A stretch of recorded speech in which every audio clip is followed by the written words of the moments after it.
Hello, my name is Marnie and this is Jerry. On behalf of Spyderco, we'd like to thank you for purchasing our new model 204 Tri-Angle Sharpemaker. It is the next generation in a long line of Spyderco sharpeners. It's our goal with this video and the accompanying instruction book to help you get the most out of your new Tri-Angle Sharpemaker. We've arranged this video to closely follow the instruction book.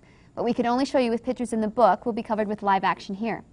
You're watching the introduction right now, and in the next section we'll give you a brief history of blade grinds and sharpening. We'll also show you how to set up your sharpener and then how to sharpen a variety of knives, including your serrated blades. Then following the knife section, we'll show you how to sharpen all your scissors. When we're finished with scissors, we have a whole section on shop tools and then some oddball items such as nail clippers and potato peelers. And once we've shown you how to sharpen everything, we'll finish up by demonstrating how easy it is to clean the Sharpemaker. But now, to show us how to use the Sharpemaker, we're very fortunate to have the founder of Spyderco, as well as the head of Research and Development Department, Sal Glesser. Sal has been involved with the development of this sharpening system as well as all of Spyderco's sharpeners, and he's undoubtedly the best person to show us all how to get the most out of our Sharpemaker. So let me introduce Sal Glesser. Morning, Hi, Jerry. Sal. How you doing? Good to see you again. It's great to have you here to show us how to use this thing. Well, they said if I didn't do it, they'd take away my crayons. Sal, I'm really excited to learn how to use the Sharpemaker, but before we get started, could you give us a little history on where did sharpening get started? Yeah, it'll take a couple of minutes to set up some stuff, and we'll get right into it. Sounds Okay. good. Okay, the whole history of knives goes back a long way. Before we had fire, we were cutting things. So a knife is actually man's oldest tool. They started back in the Stone Age with using very hard rocks, essentially. This is a piece of flint, and the way they created the edge was by applying pressure with another rock and actually flaking off the pieces of flint. What you end up with is a sharp edge, which they used for cutting things. However, once the edge was gone, they had to go back to the knife maker and recreate the edge or sharpen it. And the way they sharpened it was the way they made the original knife, was by flaking off the extra rocks. But the sharpening of the knife was a critical part of even having one. Another example is here. These are from Kodiak Island in Alaska. They're predecessors to ulus. This is the cutting edge, and this is the way they were held.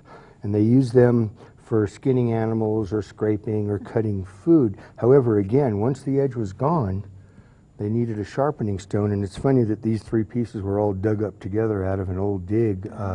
And this, rather than flaking it, what they did is they used the harder stone to actually remove part of the slate, and so they created their edge this way. And the edge could be created up to a certain point, but the angle, which was very difficult to maintain, took a fair amount of skill.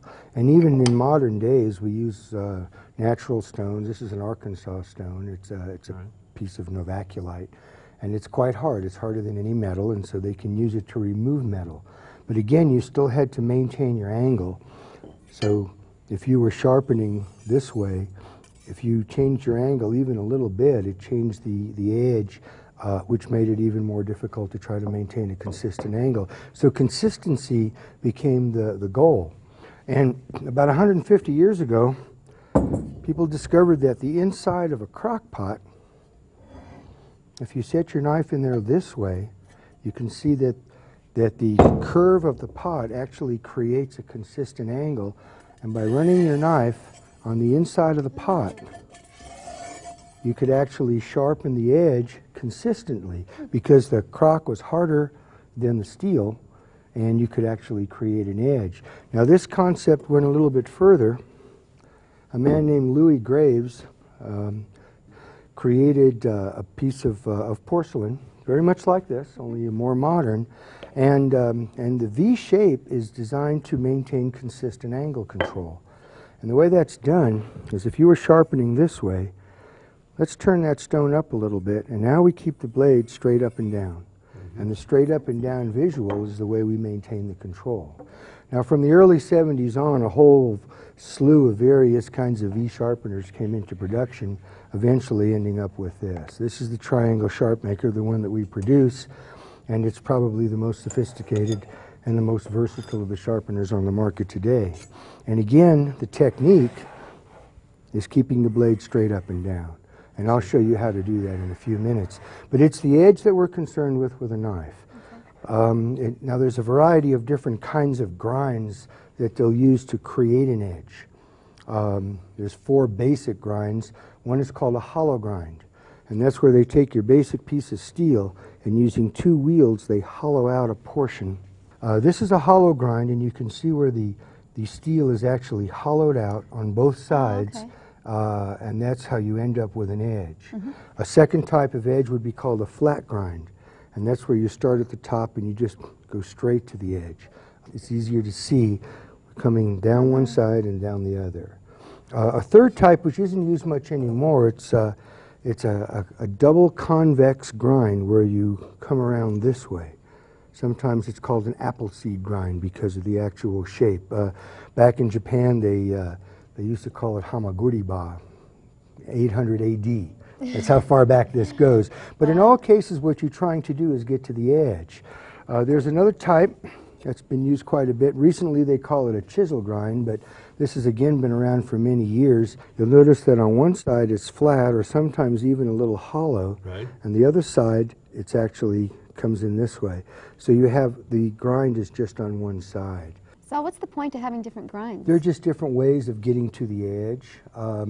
In the case of a chopping tool, that's where you would want that apple seed grind, like on a hatchet. You'll find most hatchets are done that way so you can have a lot of meat behind the cutting edge so it doesn't break down. Okay. The hollow grind and the flat grind are the most common used today.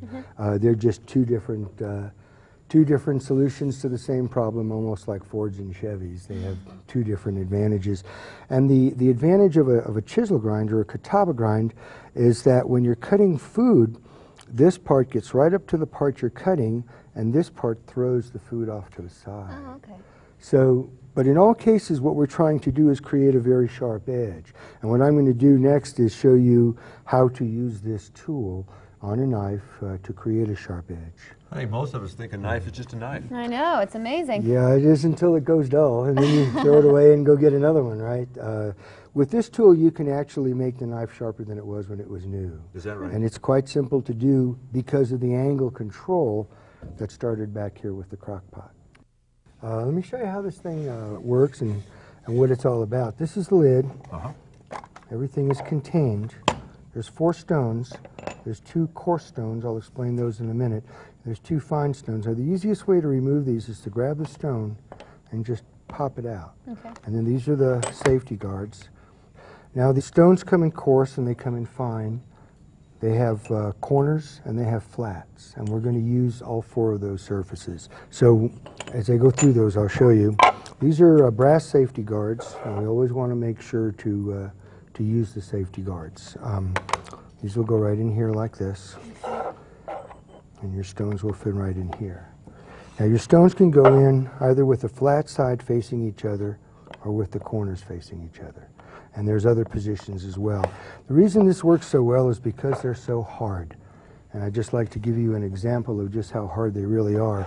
If you took something like a file, which you probably think of as the hardest thing you own, and you tried to cut the stone, that black stuff is literally the teeth coming off the file. Wow. The stone is so hard that it will cut any kind of metal. In fact, we go a step further. This is a sharpening stone that's used to sharpen steel.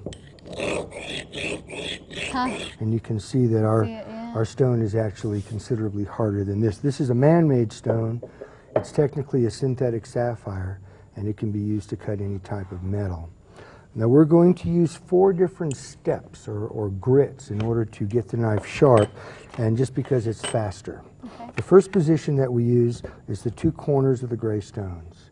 Now these don't leave a very good edge, but they're quite rough, and they remove the excess metal. So what happens when a knife goes dull is that you've actually removed the edge and rounded it.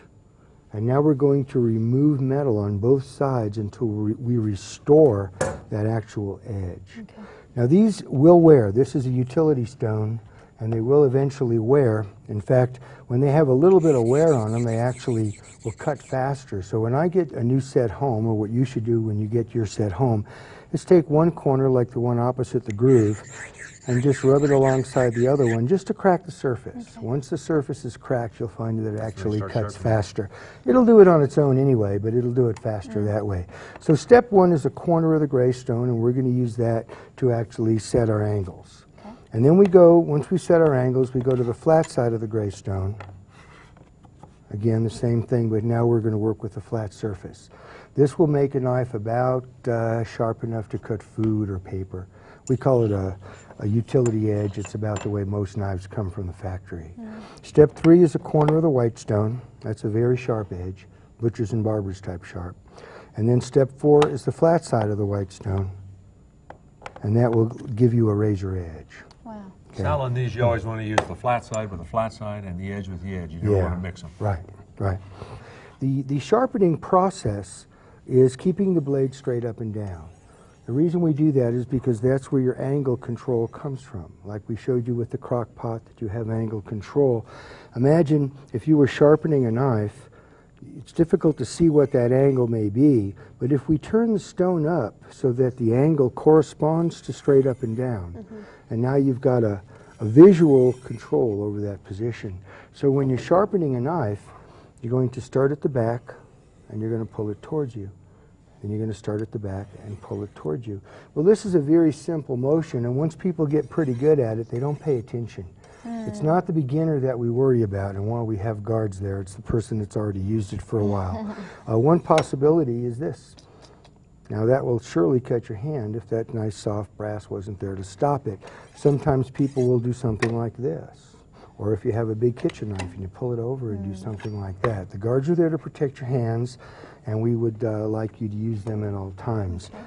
And now we'll get into actually sharpening some of these knives. And we have diagrams that in the book that show what a very coarse edge looks like and what a finer edge looks like, so on and so forth. Hey, let's get started. Okay.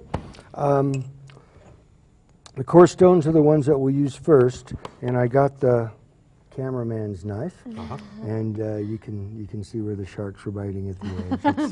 So we'll make it sharp. It's not very sharp now, but we'll make it sharp. With the sharpener a little below your waist works the easiest.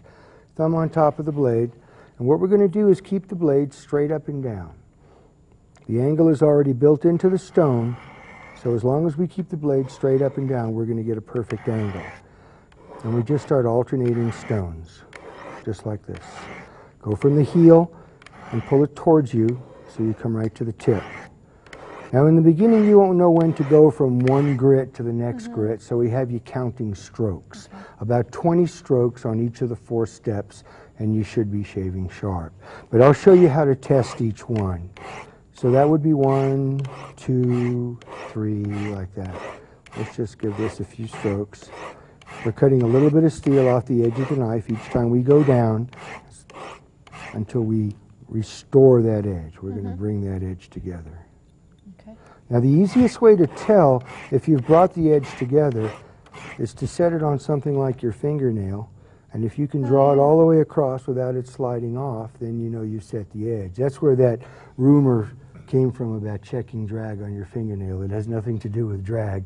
It has to do with seeing if you set the edge. Okay. Now ladies usually have fingernail polish, and so that's not a good idea on the nail, but you can you can use the side of the sharpener, even the lid.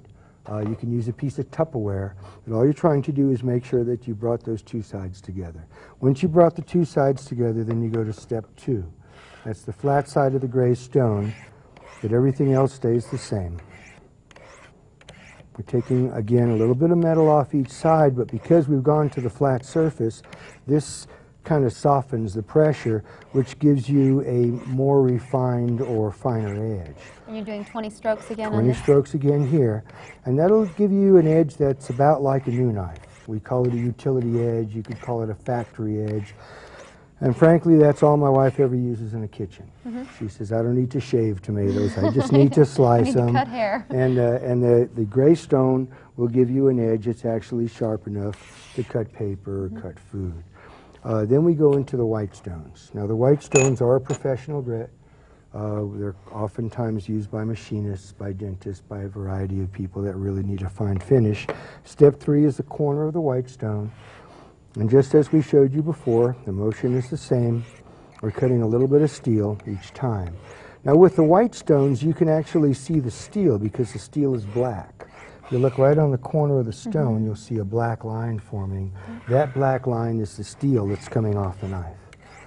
Now if a knife is really dull, you can actually load up enough steel on one of these sections to where you've covered the surface. Once you've covered the surface, it won't remove metal anymore. If you feel that happens, it kind of goes slick on you. Just turn to another corner. When all the surfaces are dirty, then we just wash them out, and I'll show you how to do that when we're done. Okay. About 20 strokes here, and she should be sharp enough to shave hair. Now, I'm supposed to tell you not to do this at home because this is dangerous, but you can actually shave the hair off your arm with the knife. So this knife is actually sharp enough to shave hair, and then we'll go into the 4th grit, which is the flat side of the white stone. And this is generally used for things that are already pretty sharp. If you shave with a straight razor, go for it. Most people don't use straight razors anymore, but you use X-Acto knives, you use box cutting knives. There's a variety of knives that you would do that with. And again, about 20 strokes. One good test for this would be to see if you can split a piece of paper. See, we're not cutting through the paper, we're just splitting it. And that gives you a very sharp and a very true edge because it's consistent from one edge to the other. And that's how you'll sharpen all of your plain edge knives. Sal, you said we're working at 40 degrees here. Why would you use a 30? This is 40 degrees because we found that that's the best compromised angle to work on any steel. Any knife will get razor sharp at 40 degrees. Right. Now some steels can be sharpened at a narrower angle. Sometimes in a kitchen you might want a thinner angle because you're only cutting soft food. We find that, that if the edge is too thin, what happens is it breaks down. So we recommend the 30-degree angle for back beveling. And I'll explain that to you as well. See, it's a much narrower angle. Now let's say that your knife, when it was new, had about a 50-degree angle on it. That's really too wide. It's not going to perform the way you would like it to. But it's fast and easy to do at the factory, and a lot of times they'll do it that way. So we create this 30-degree angle so that you can actually thin out the edge. So you're taking that 50-degree angle and you're really bringing it into 30 degrees. That way when you sharpen the bottom at 40 degrees, you have a nice transition. Okay. Does that make sense? And also if you take a knife and you sharpen it at 40 degrees over and over and over, after a couple of years, you're kind of working your way up the blade. Eventually the blade will be pretty fat. Again, that's where you would use your 30-degree angle, again, to thin out the edge. So sharpening your knife the same way over and over again can almost cause it to go dull? It's not really causing it to go dull, but as it gets fatter and fatter, you have more resistance trying to cut through something like food. Okay. So about every, maybe 10th time that you sharpen your knife, then go into the 30-degree angle and just give it about 50 strokes the same exact way, and that will take the shoulder off of that cutting edge and thin it out to give you a better performance in the long run. Now some people actually sharpen their knives at 30 degrees, and you can. It produces a very sharp edge, what they call scary sharp. But most steels won't hold it. So if you're cutting on something hard like wood, or you're cutting hard boxes, then that very thin edge will break down faster. So it's okay, you can do it, but the best thing to do is to try it and see if you like it. But we recommend the 40-degree angle as the ultimate all-around angle for sharpening knives. Is that what Spyderco come at? Do you set them at 40 degrees? Actually, no, we set them a little thinner than that. We have them from the factory, they're coming in at about 30 so that you can maintain your 40 without having to back bevel. But Spyderco is one of the few companies that pays attention to that. So Sal, can the Sharpemaker sharpen a serrated knife? Yeah, I'm glad you mentioned that. We have some serrated knives here, and the serrated knife is only sharpened on step 3. Oh, okay. Because the fine corner of the radius of the white stone will allow it to go in and out of the teeth. Now you can use the gray stone, but the gray stones remove a lot of metal. And if you sharpen a serrated knife with the gray stone and you're going very quickly, then there's a good chance that you could distort the serration. Oh. So when you're sharpening a serrated knife, you do it the same way. This process is the same. The blade is held straight up and down, and you draw it towards you from the heel to the tip. You want to slow down your motion, though, because you don't want to be skipping the teeth. Okay. Now here there's a couple of points of view, and I'm going to give you both of them. If you'll notice, the serration is only ground on one side. The other side is actually flat. So the first way is to just sharpen it like a regular plain edge knife. One stroke on one side, one stroke on the other side. That will produce the strongest edge because it'll be 40 degrees.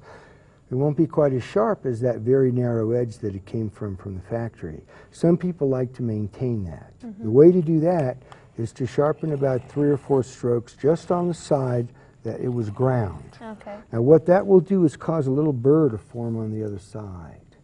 So after 3 or 4 strokes on one side, just one stroke on the other side will cut that burr off. Okay. And that's the way you would sharpen one of the single bevel grinds, the kataba, or what we call the chisel grind before. You would take the side that has the grind and just do 3 or 4 or 5 strokes, and then one there to cut off the burr.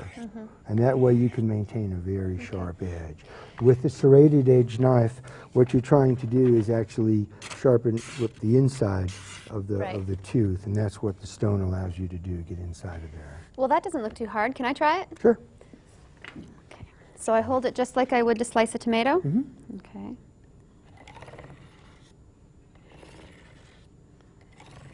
Is this right? No, slower. There you go. You're right, this is You're an easy. expert. Wow. Great, thanks. Sharp. Sal, I've got a flexible knife I use for filleting fish. Will the Sharpemaker handle something like that? That's a good job. This is a fillet knife. It's quite flexible. With flexible knives, we just use the corners of the stones. Because the knife is flexible, it's pretty hard to stay on the flat surface. Okay. So you would use step 1 just to set your edge like you would with normal knife. And as you apply pressure, make sure to stay even on the edge. So when you get down to that edge, you have to kind of apply a little more pressure to one side. How much pressure do you apply? It's about 3 pounds, but you'll actually feel it. It's Just enough something. you've got drag? Yeah, you'll learn to feel it. It takes about 4 or 5 knives to get the hang of a tool. After you've taken probably 4 knives from step 1 all the way through to step 4, then the motion will become easier. The straight up and down will become easier, and then handling something like this is just a matter of making sure you've got pressure right out to the tip, because it's the very tip of the knife that you want to have very sharp. It doesn't take a lot of pressure. You're not trying to muscle your way through it. Pressing harder doesn't make it sharpen faster. So there is an optimum pressure, and that we find most people get that down pretty good. Okay. Good. I've had that knife for a long time, and it just gets duller, but I hate to throw it away. No, That's good information. I'm sure you can make it sharper than it was when it was new, and get a lot more use out of it. Okay, Sal, now I have a good one for you. I have an electric knife that just gnaws instead of slices. Can the Sharpemaker handle that? Yeah, it's again, it's a serrated knife. This is an electric knife, and if you'll look at them closely, you'll find they come apart. Okay. So So what they were we- meant to be sharpened? Right. Oh, right. okay. So you have a single bevel on this side, and then this side's flat. Take the side that's ground and do it just like a serrated knife. Now here you notice, Jerry, that it's a little flexible, so I'm applying a little more pressure so that I can get right out to the tip. Probably 5 or 6 strokes,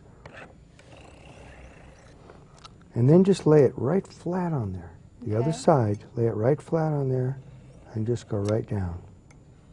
What that will do is cut off any burr that develops. Okay. And then you do the same thing with the other side, but because it's ground on the other side, you'll sharpen the other side the same way. That makes sense. And then you'll just flatten it out on the other side the same way. Probably, I would say 20 or 30 total strokes on each side will bring your electric knife, again, sharper than it was when it was new. Gee, I thought I had him stumped. No. Sal, for the most part, we've been dealing with conventional knife blades. Will the Sharpemaker handle something like a hawkbill or a linoleum knife or a hatchet or something like that? No problem. Hatchets are generally working very hard, so it doesn't pay to use the white stone. You can if you were in a contest, you know, where you were racing somebody, but generally speaking, steps 1 and 2 will do it. And you'll do it the same way, starting at the rear and working to the other edge.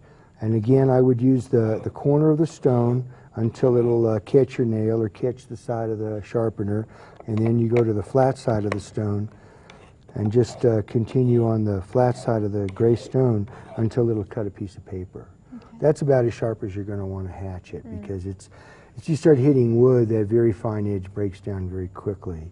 For a hawkbill, this is one of the few sharpeners around that will do it, and this one is serrated, so I'm only going to use step 3, but if you're using a plain edge hawkbill, then you would use step 1 and 3 only. All right. Because you're working an inside curve, and so it really doesn't pay to use a flat surface. And you would do it the same way. Notice a little bit of twist at the wrist, just so that I can get the tip. Right. If you were doing a hunting knife, for example, that had a belly like that, and you were doing it the same way, then you might do a little twist up the other way. Okay. But with a linoleum knife or any of those odd knives that have that inside curve, then the corners of the stones would be the way to do that. Sal, I'm really impressed with the versatility of the Sharpemaker system. I think I could probably sharpen most of these knives myself now. I really appreciate this. No problem, you're welcome. Okay, Sal, you said that the Sharpemaker can handle scissors, so I brought along several different kinds. Some ordinary scissors, some pinking shears, and some thinning shears that my hairdresser asked me to bring along. Sal also brought a pair of tin snips. Can we handle those too? Sure, no problem. Let's start with the ordinary ones. Okay, if you look at the end of the tool, you'll see another hole is there. This is designed to handle the triangle, and if you look, there's an angle set there at 12.5 degrees. You only use 1 stone. Basically show you how we do this, and you would use steps 1, 2, 3, and 4 just like you do with your regular knives. I'm only going to use step 4 here just to show you how it works. Remember, with knives we kept the blade straight up and down. Yeah. Well, the same thing here with scissors. We're going to keep the blade straight up and down. Bring the tool to the edge of the table. That way you're not going to stab the table. And just as you do with a knife, go from the heel right to the tip. Okay. Over and over. And both sides would be done the same way. Just turn it over. The other shear blade is exactly the same. Just do it the same way. Now, while you're sharpening just on one side, as we did with our kitchen knives, it's possible to develop a little burr. Now, a lot of people just close the scissor and that cuts off the burr, and that's okay. However, if you want to get a little more specific, if you lay the blade right on top of the stone and just cut the burr off. And just do that once? Well, once or twice. Okay. Yeah, as long as the stone is flat up against the shear. You don't want to be turning it up this way, or you're going to just take that edge right off. And tin snips would be done exactly the same way. The blade is held straight up and down and drawn across the stone from the heel to the tip. Both sides are done the same way, just like you do your shears. And there you may or may not want to take off the burr. Again, the choice is yours. Most people like to check them on a piece of paper. See if you can just do that. That's the normal test. One of the tests that I like to use is take a piece of felt, pull it apart, and you get a really fine fuzz. If a shear is very sharp, you should be able to trim that fuzz quite easily. Then you know your shear is sharp. For thinning shears, yeah, if you can sharpen those, my hairdresser will love you. I don't know how you're going to get all those individual little forks. You don't do it that way. There's two cutting edges. One has a little fork that doesn't do any cutting. Oh. That just grabs the hair to keep it from sliding out. Okay. This is the only side that you do your sharpening on. Oh. And you do that just on the flat surface. If you use the corner of the stone, it'll go in between, and that's not what you want. So you just use the flat side of the gray stone to set up the edge, and then you use the flat side of the white stone exactly the same way.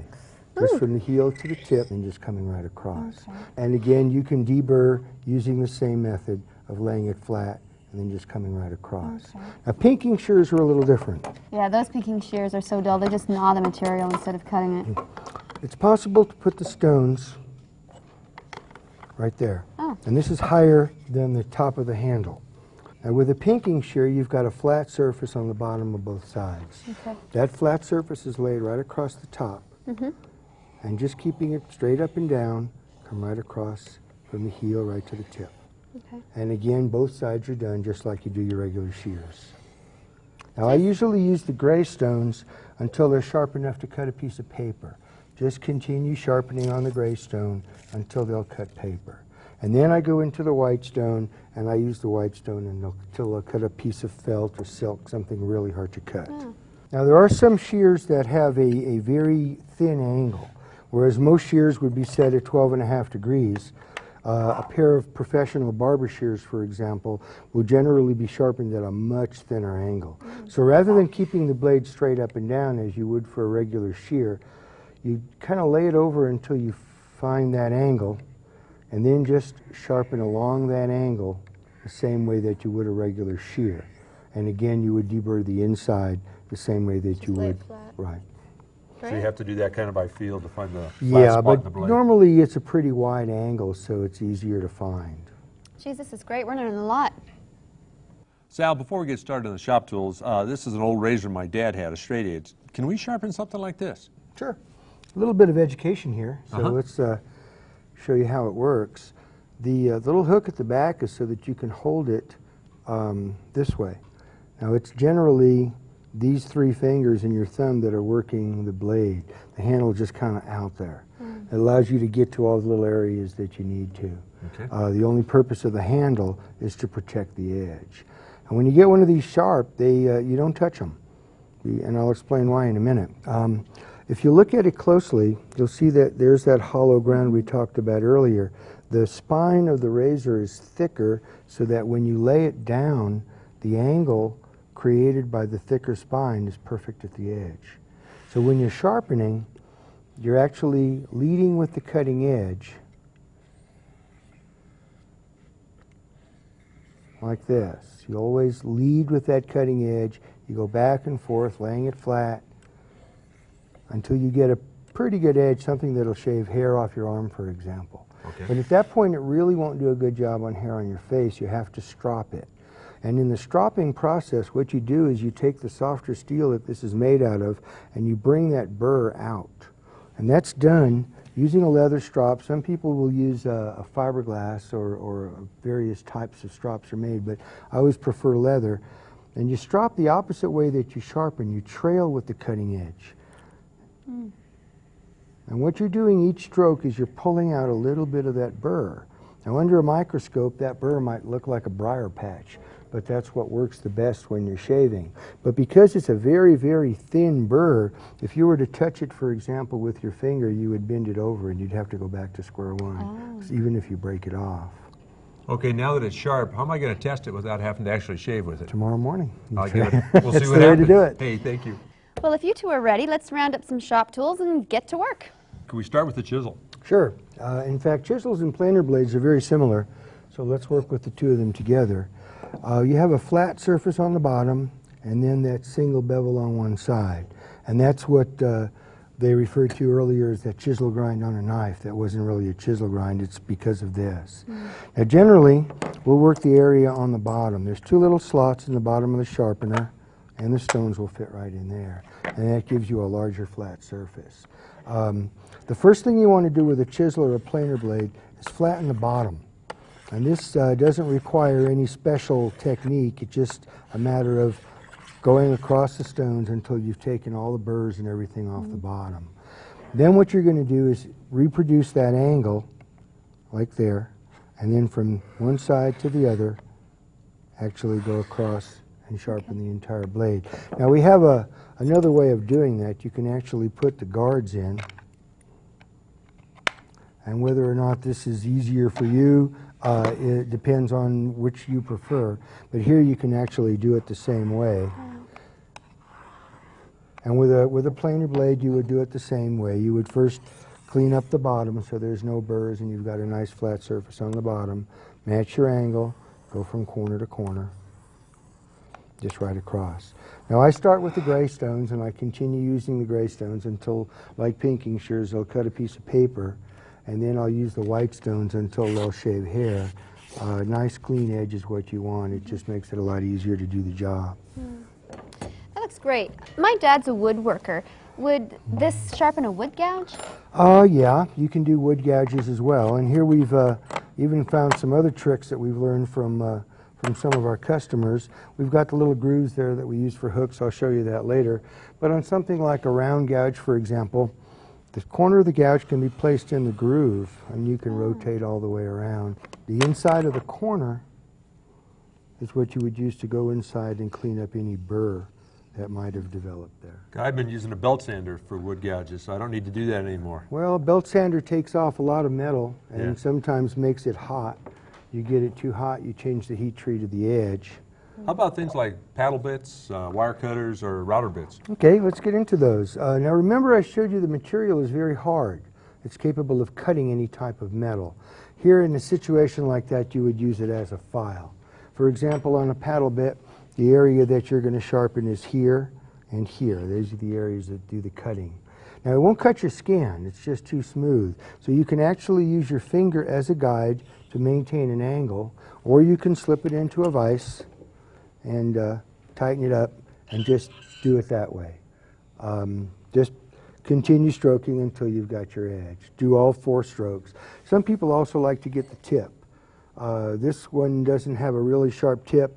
It just oftentimes will come so that it just comes together without having a point, and you can actually just create a point on there as well.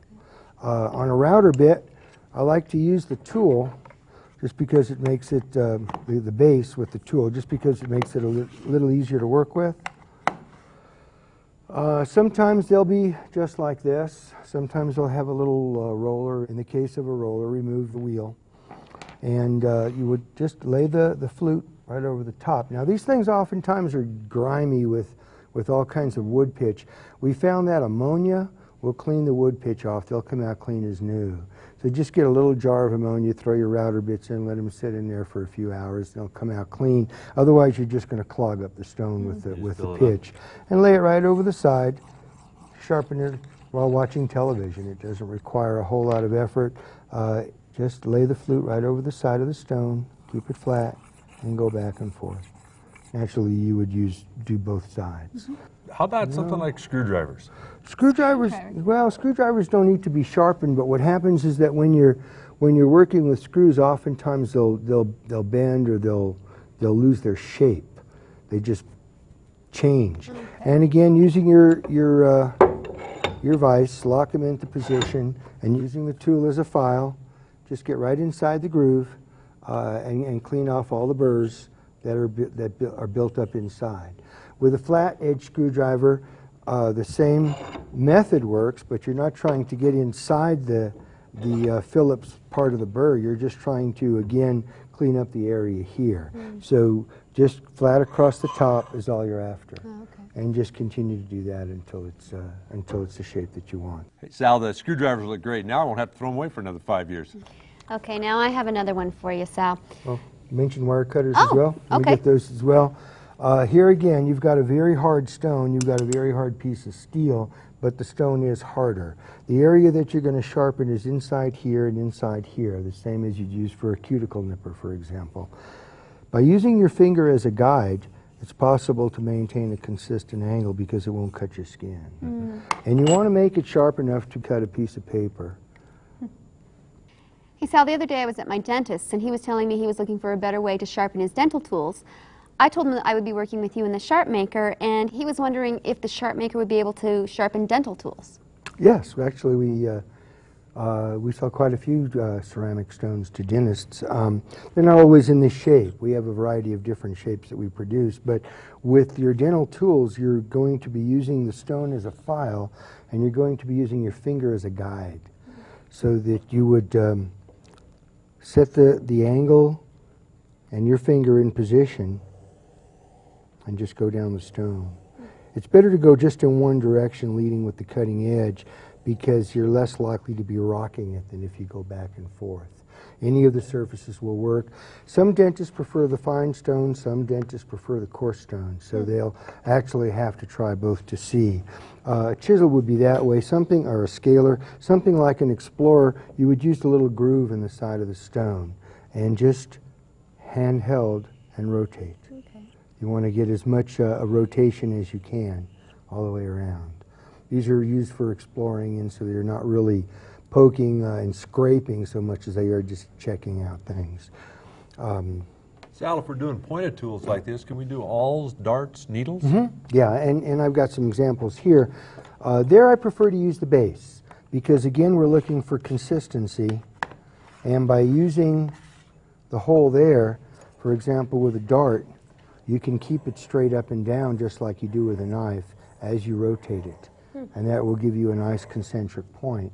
And every time you go back, it'll be consistent. The same would apply to an awl. Just make sure to rotate it as you sharpen it, and you'll get a nice clean edge. Now, this is a carbide scribe, but remember the stone is harder than carbide, and you can actually sharpen your carbide scribes using the same method. Now, you have some oddball items on here like clippers, potato peeler, cuticle clippers. How do you sharpen those? In each case, you're going to use the tool, the stone, as a file, and you're going to just work with the cutting edge. The cutting edge is there. Now, you can keep it opened and work with your fingers on both sides, going back and forth, which will get both sides. Or occasionally, I'll just work it closed. Put your finger on both sides and do the same thing. It doesn't take too much. These are not really hard steels. But the best way, again, is to see if you can cut a hair or a little piece of paper. Nails are pretty hard. If it'll cut paper or hair, it'll cut anything. A cuticle nipper the same way. You've got an angle there, you've got an angle there. Use your finger as a guide and just maintain your angle. 3 or 4 strokes. Same thing on the other side. Just 3 or 4 strokes. It usually doesn't take much to clean these up because you're going to maintain them. They work, most tools work best, all tools work best when they're sharp. And the longer you keep them sharp, the better off you are. Now, this is an oddball that most people have, and they're very inexpensively made. So they don't come nearly as sharp new as they could be, which is kind of a shame because it's quite an invention. But here you have 2 blades that are coming together. They're ground from the top, and that's usually where they stop. So more often than not, there's a little burr on the inside. So the first thing you want to do is get the stone up on the inside and just go back and forth like that about 5 or 6 times, and that'll cut off the burr. And then just holding it like you were peeling a carrot from the heel to the tip, just sharpens both sides at the same time. And they get very sharp. You'll feel the difference right away. It's a great tool. It's a shame they don't really take them to the limit. Sal, it looks like the Sharpemaker can just about sharpen anything we ever want. Yeah, we've learned a lot today. You want to do the hooks? Sure. That'd be great. Okay, there's different kinds of hooks. The very large hooks that they're using for deep sea fishing have a cutting edge here as well as the point. And so getting in there and actually creating a sharp edge here is part of what you're looking for. The point itself is done in the little groove in the stone, and that can be just back and forth. Now, if you're working with a very small hook, fly hook or something like this, the groove is actually too large to create the kind of a point you're looking for.